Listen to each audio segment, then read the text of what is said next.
folks, it's the Red, and welcome back to the Crash Bandicoot Wrath of Cortex No Damage Run. We're back on the Xbox version, and here's where we're going to be staying for the rest of the playthrough. But enough of that, it's time to move on to our first boss. Time to face off with Crunch and Rocko in Rumble in the Roks. Well, looks like the Bandicoot's been busy collecting crystals. I warned you, Bandicoot.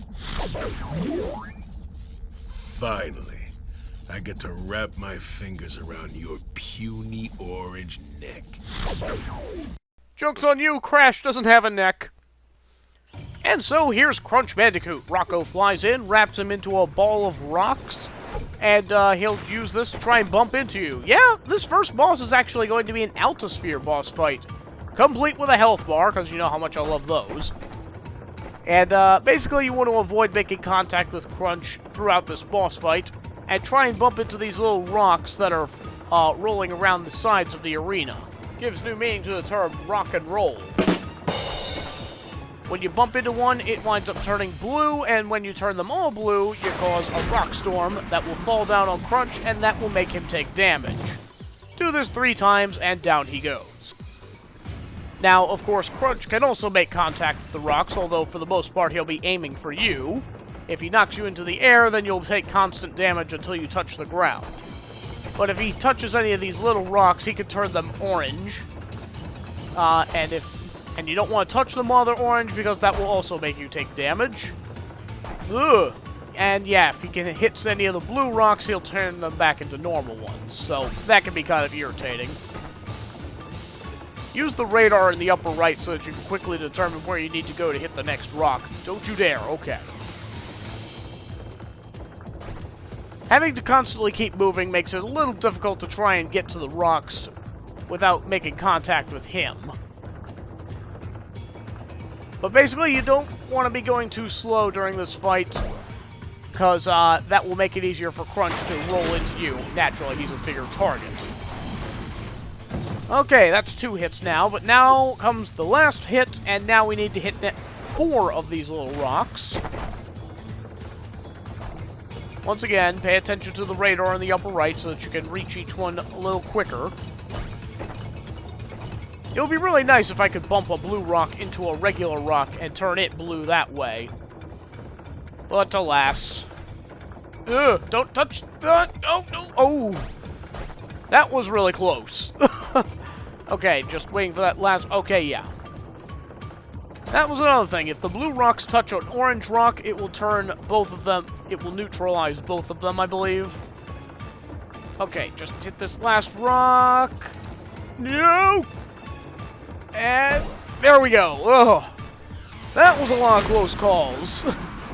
But there we go. Crunch is down. And the reward for our efforts is totally going to be worth it. Behold, ladies and gentlemen, probably the worst power-up in the history of the series. The Sneak Shoes. To sneak along suspended nitro crates, hold the right bumper button on the Xbox controller, or the Z button on the GameCube, or the L2 button on the PlayStation 2. But yeah, literally the only use for this power-up is to carefully walk along nitro that you find suspended in midair. It sounds about as useful as it is. And so, our first boss is down, Rocko is presumably locked away in the crystals, and now we get a word from Uka Uka and Cortex. Cortex!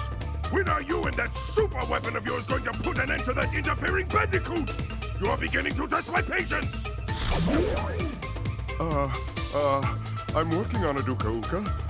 Listen, Crash, you may have outsmarted Rocko, but there are 3 more elemental masks where he came from.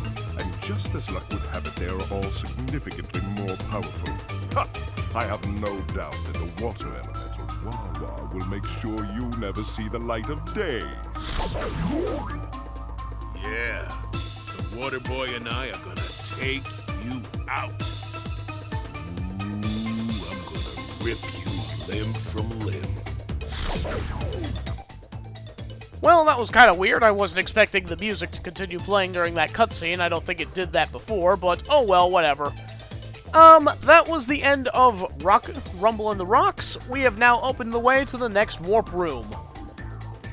And so, join us next time for Level 6, Jungle Rumble. But first, we're gonna have some outtakes for Rumble in the Rocks, and I shall see you next time.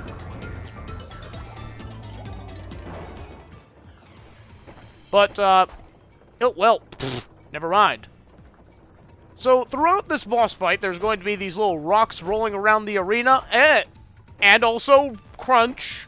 Thank you for making yourself known. Orange rocks could actually be... Ugh! What hit me? I think it may have been one of the orange rocks, actually. So, he might make you have to work a little harder for that as well. Don't you... Oh, you would. So, yeah, if you look up in the upper right corner, you can actually see where all the rocks are on the radar. Tried to avoid them. After a few seconds, they'll change back into a normal rock so that you... Oh! What a bully! Don't worry about Crunch trying to make them all... Oh! Never mind, do worry about Crunch. All the time. Whoa! Wow, that was a trick play, if ever I saw one. Oh my... Ah! Oh...